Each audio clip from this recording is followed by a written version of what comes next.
When Goggins lived with me, his rule is we had to do something every day that sucked. And anybody, not just Navy SEALs, but anybody that can accomplish anything that is hard. Most of us fail in life because we're afraid of what everyone around you is thinking. We waste so much time on our little gadgets. It's unreal. And we talk about we have no time. Don't hit the snooze button. Why don't you hit the snooze button? Because you wake up already failing. Because motivation's crap. Motivation comes and goes. When you're driven, whatever's in front of you will get destroyed. Life's about self-discipline. It is about self-discipline. We tend to do the things that are easy. It builds no mental toughness. It builds no mental hardening. It builds nothing. They see me now. They see me now as the guy that with his shirt off who can do 4,030 pull-ups in 17 hours, who can run 205 miles in 39 hours, who can do all this crazy shit. But what they don't understand is they don't understand the journey that it took me to get to this point.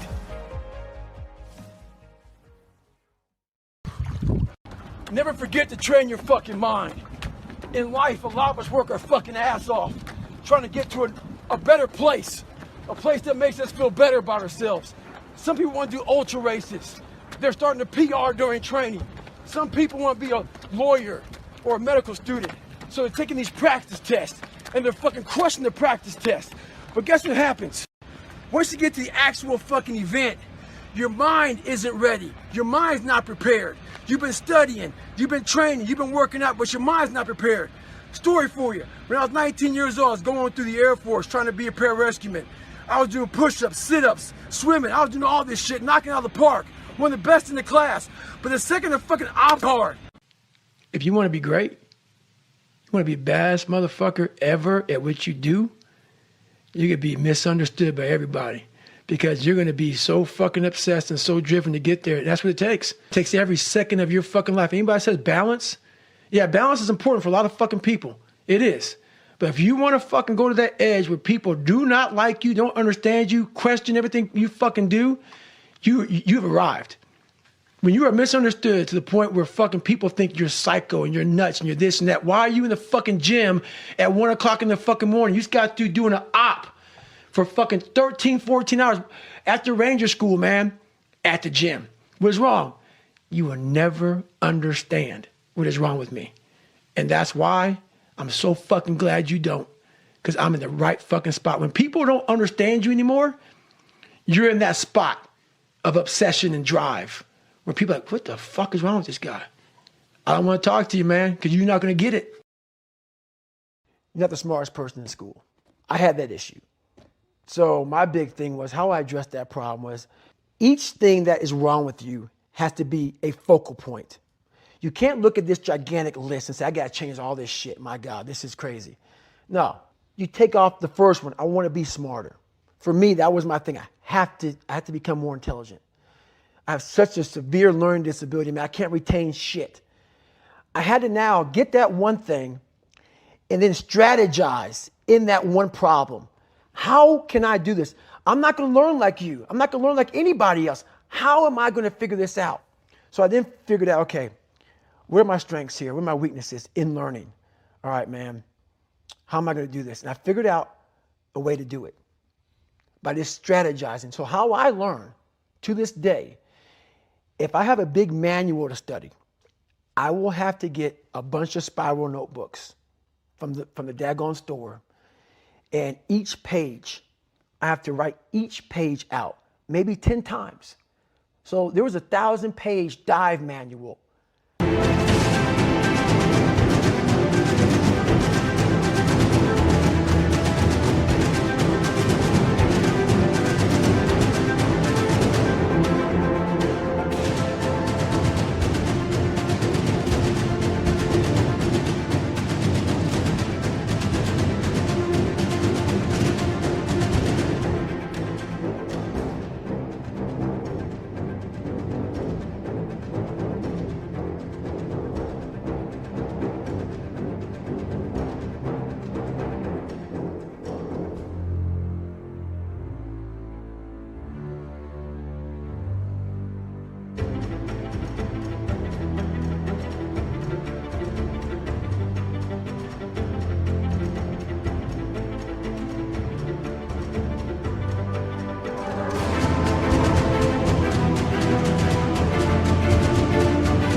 I got 18 months before I went to dive school.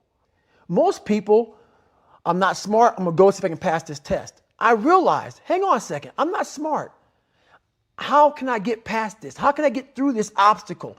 I need to acquire this book 18 months in advance because it could take me 18 months to write down each page over and over again to then put it to memory. So when the question came up, I had written that question so many times down on paper that I can recall, okay, page 71 was where I remember seeing this, and I can recall it that way. And that's how I did it.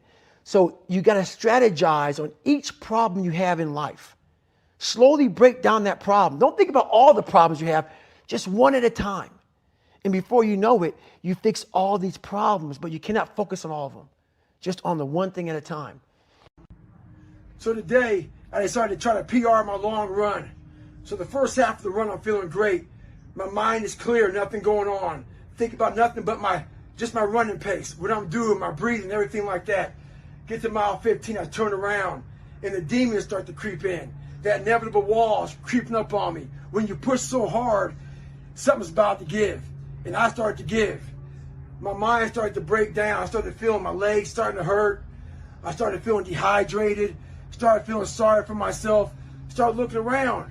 No one knows I'm fucking out here running. Why don't you go ahead and just stop? Call your girl, have her pick you up. And that's when I feel like a little bitch. And this is when your mind has to fucking change. You gotta start thinking, I'm the grittiest motherfucker in the world. Your dehydration? Fuck it. Lick your motherfucking lips. Your fucking legs are all sore. You feel like you got shin splints and stress fractures? No, you don't. You got sore fucking legs. Get out of your head and stay hard. Life beat me the fuck up.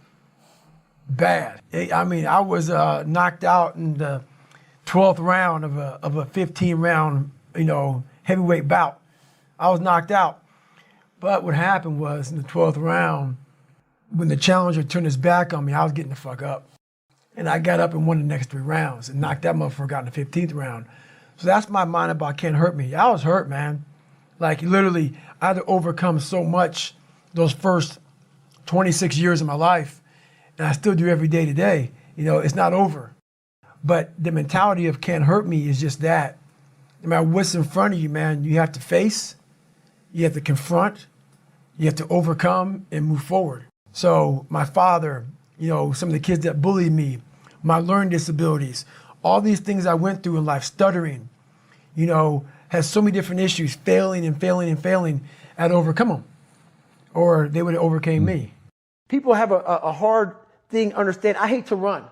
And what makes me so crazy, it doesn't anymore, is people go, well, why do you run if you hate it? What are you talking about? I don't want to take showers and eat either. I hate that too. That's life, man. It wasn't until I changed that mentality that I became somebody. I hated going to school. So guess what? I was dumb as shit. But if you can get through to doing things that you hate to do, on the other side is greatness. That's what people don't understand. By me running, I am callous in my mind. I'm not training for a race. I'm training for life. I'm training for the time when I get that 2 o'clock in the morning call that my mom is dead or something happens tragic in life. I don't fall apart. I'm training my mind and my body and my spirit so it's all one, so I can handle what life is going to throw at me. Because the life I've lived, it throws a whole bunch at you. And if you're not physically and mentally prepared for that, you're just going to crumble.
I was at military free fall school with Morgan Luttrell.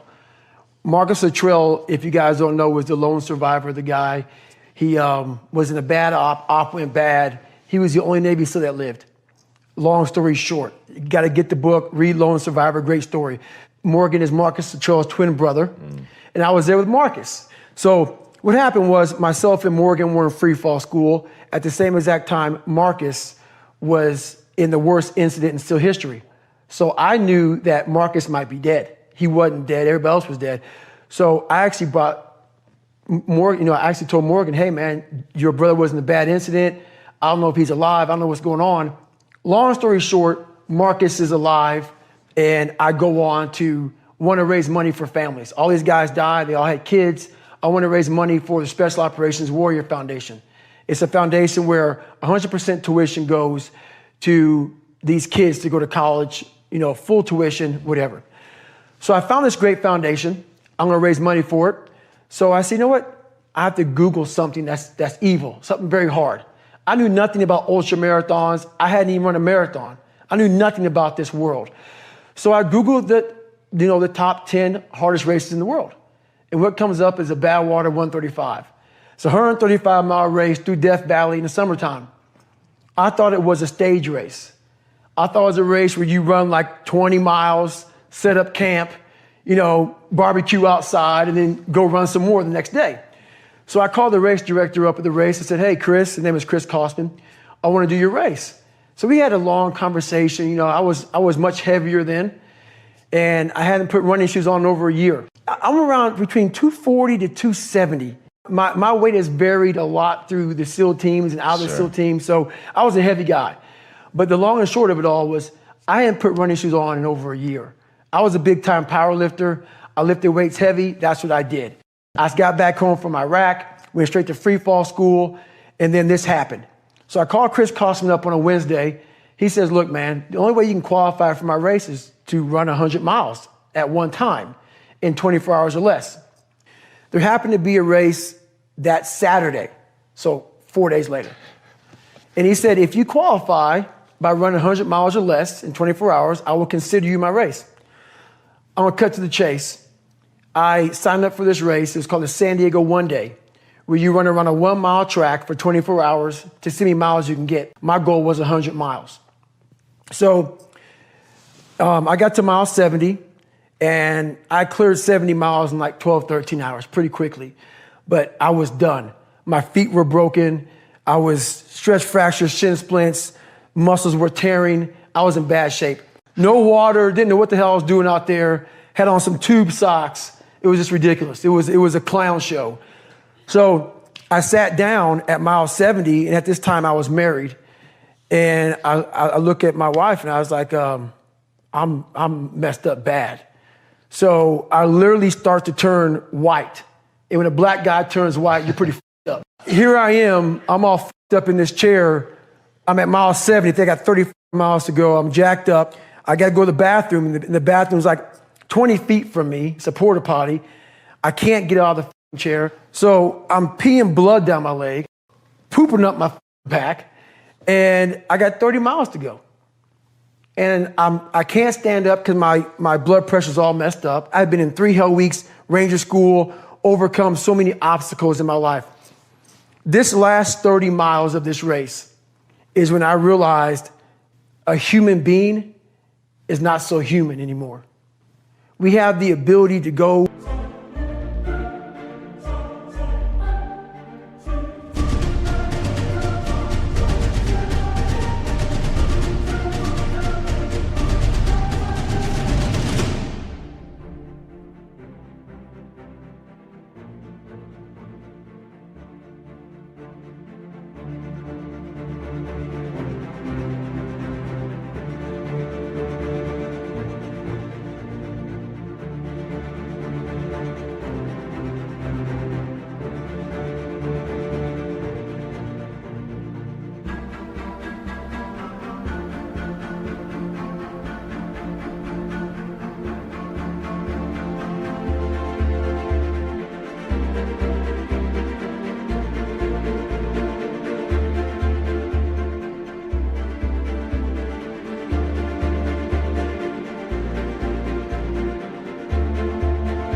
in such a space, if you're willing to suffer, and I mean suffer, your brain and your body, once connected together, can do anything. And this 30 miles was the life-changing moment. I was out of it. I was in the worst pain in my entire life. I was, to me, on the brink of death. And I was able to chunk this 30 damn miles into small pieces. I was so driven, and I'm not gonna say motivated, because motivation's crap. Motivation comes and goes. When you're driven, whatever's in front of you will get destroyed. So I sat in this chair and I was so driven to succeed in this race. And at this time, everybody goes, were you thinking about the guys that died? And I'm not gonna lie to you, I wasn't. This became a personal thing.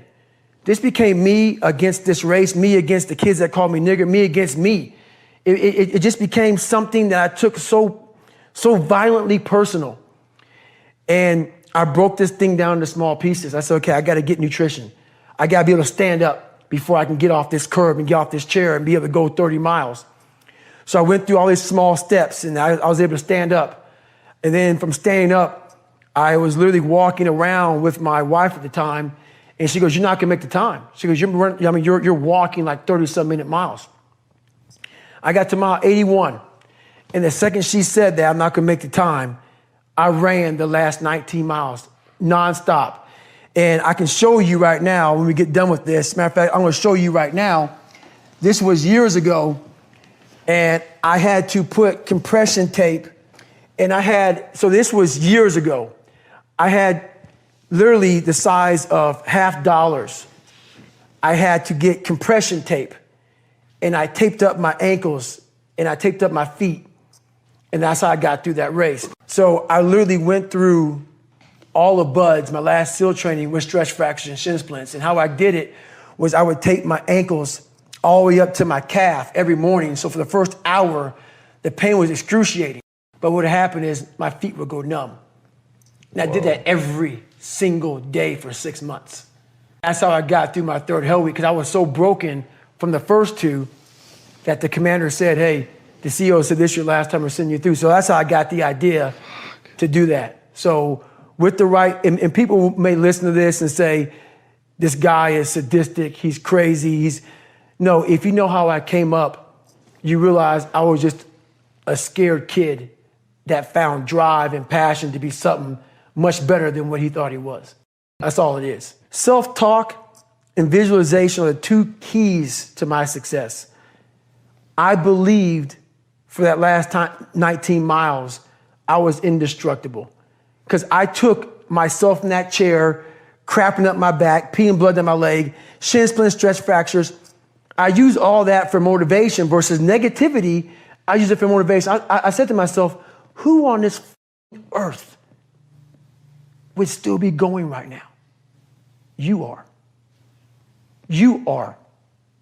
You gotta be the hardest on the planet. Is it true? I don't give a f. At that time, it got me to the finish line of that race. I believed it. I believe it today. I believed it enough to where my body said, he's not gonna stop. And I took all the negative things. I need to go to the hospital, this and that.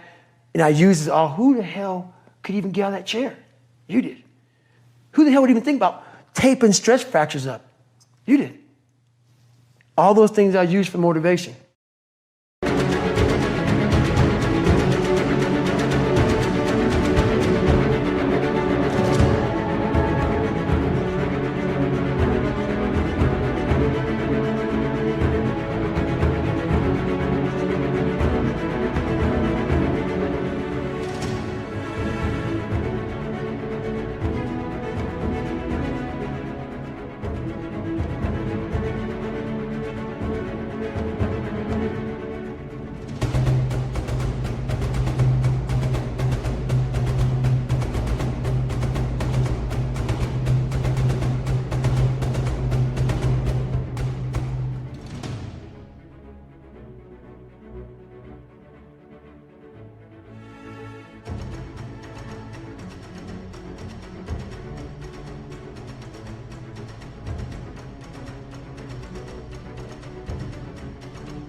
This voice in my head guided me to the spot where I'm at today.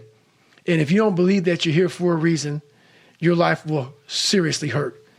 And I start looking at my life and all the shit I went through as God put me, some God, whatever you believe in, put me here to go through this. And now I see all the hundreds of thousands of lives I'm changing by the hell I went through. There's a lot of power in that. So my purpose as I started going through this journey, instead of looking at like, woe is me, God, man, why the fuck, man, why? I started looking at it as it's the perfect training ground. You knew exactly what you were doing. You knew exactly what the fuck you were doing, obviously.